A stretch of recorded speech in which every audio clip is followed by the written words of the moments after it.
ఎన్టీఆర్ జిల్లా కంచికచర్లలో దారుణం వెలుగు చూసింది. ఓ ఇంజనీరింగ్ విద్యార్థినిపై యువకుడు అత్యాచారం ఘటన చేశాడు. స్థానికంగా తీవ్ర కలకలం రేపింది ఘటన. తిరువూరుకు చెందిన యువతి హాస్టల్లో ఉంటూ అమృత సాయి ఇంజనీరింగ్ కాలేజ్లో బీటెక్ సెకండ్ ఇయర్ చదువుతోంది. ఈ క్రమంలో ఓ యువకుడితో పరిచయం ఏర్పడింది. ఇదే చనువుగా భావించిన ఆ యువకుడు ఆమెను లోబరుచుకొని అత్యాచారానికి పాల్పడ్డాడు.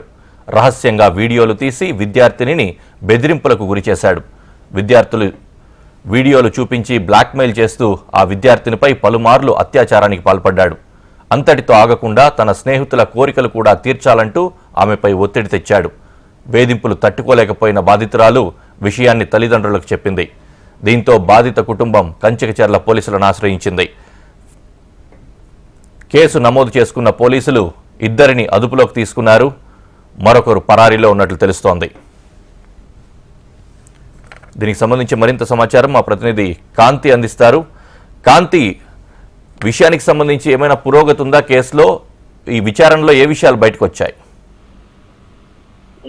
తిరువురుకి సంబంధించినటువంటి శరణ్య గోపి నందిని అనే అమ్మాయి కంచికచర్లలోని ఒక ప్రైవేట్ ఇంజనీరింగ్ కాలేజ్ లో ఇంజనీరింగ్ చదువుతుంది. అయితే ఈ ఇంజనీరింగ్ 2వ సంవత్సరం చదువుతూ హాస్టల్లో ఉంటుంది. ఈ నేపథ్యంలో షేక్ గాలి సైదా అనే పెయింటర్ తోటి ఆమెకు అక్కడ పరిచయం ఏర్పడింది. ఆ పరిచయం ద్వారా ఇద్దరు అంటే ఆమె లోపరుచుకుని ఆమెను అనేక సార్లు అత్యాచారానికి పాల్పడినట్లుగా ఆమె పోలీసులు ఫిర్యాదులు పేర్కొంది. అత్యాచారం చేస్తూ రహస్యంగా వీడియోలను తీసి ఆ వీడియోలను చూపించి పలుమార్లు ఆమెతో ఆమెను బెదిరించడం మాత్రమే కాకుండా తన స్నేహితులతో కూడా ఉండాలని చెప్పి ఏదైతే ప్రోత్సహిస్తూ ఆ వీడియోలను చూస్తూ బెదిరిస్తున్నటువంటి వ్యక్తికి సంబంధించినటువంటి ఏదైతే వీడియోలను తనకు ఏదైతే డిలీట్ చేయించాలని కోరుతూ ఆమె కంచికచర్ల పోలీసులను ఆశ్రయించింది. అయితే ఈ విషయానికి సంబంధించి గతంలోనే ఎన్టీఆర్ జిల్లా తిరువూరు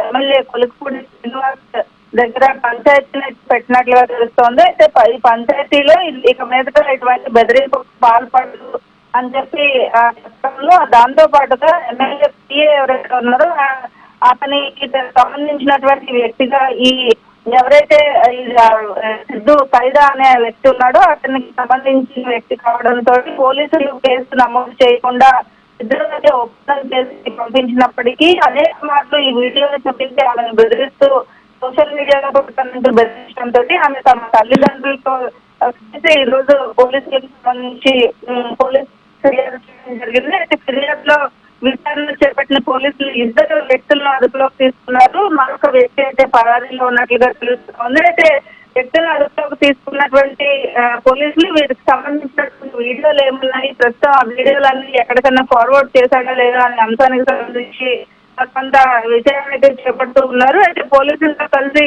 ఆమె ఈ రోజు అయితే పోలీసులు ఆశ్రయించడంతో ఈ విషయం బయటకు వచ్చిందని చెప్పి అక్కడ ఉన్నటువంటి కాలేజ్ కి సంబంధించినటువంటి ప్రిన్సిపల్ గానీ చెప్తున్న పరిస్థితి. ఇప్పటివరకు ఆమె రహస్యంగా ఈ విషయాన్ని సెటిల్ చేసుకోవాలని చూడడంతో పోలీసులు ఈ కేసు నమోదు చేయలేదని కూడా చెప్తున్నారు. హరీష్, రైట్. సాధారణంగా ఏదైనా సరే పోలీసుల వరకు విషయం వెళ్ళింది, పంచాయతీ వరకు వెళ్ళింది అంటే అక్కడైనా భయపడి ఆగుతూ ఉంటారు.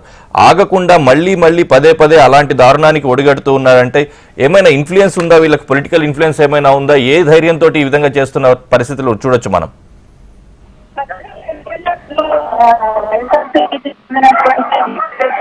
అలాగే ఎమ్మెల్యే పిఏ ఉన్నారు. పిఏకి సంబంధించి పిఏ నుంచి కూడా ఇతనికి సపోర్ట్ ఉంది. వేరే బంధుత్వం ఉండడం కారణంగానే పోలీసులు వరకు కేసు నమోదు చేయకపోవడానికి కారణం. అలాగే తల్లిదండ్రులు కూడా కొంత ఎమ్మెల్యే దగ్గర ఈ విషయాన్ని పెట్టడము, దానికి సర్దుమణుగు తను భావించినప్పటికీ కూడా ఇంకా కూడా సర్దుమణకపోవడము, అలాగే ఇంకా కూడా బెదిరింపులకు పాల్పడడం అనేది ఏదైతే ఉందో దానికి సంబంధించినటువంటి విషయాలన్నింటినీ కూడా